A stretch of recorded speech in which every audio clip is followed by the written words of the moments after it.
বড় বড় গাছ দিয়ে সাজানো, খুব সুন্দর জায়গাটা করেছে। সিংহিয়া, এই নদীটার নাম সিংহিয়া নদী। মন্দির থেকে একটু হেঁটে এইভাবে আসলে এই যে নদীটা,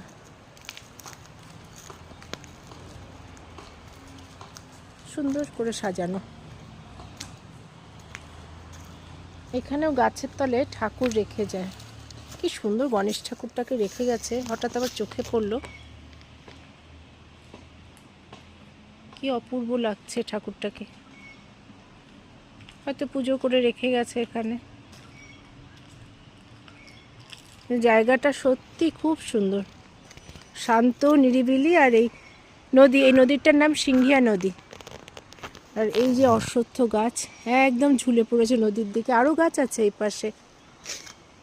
আমার খুব ভালো লাগলো এই জায়গাটা, এবার প্রথমেই এসছি এখানে।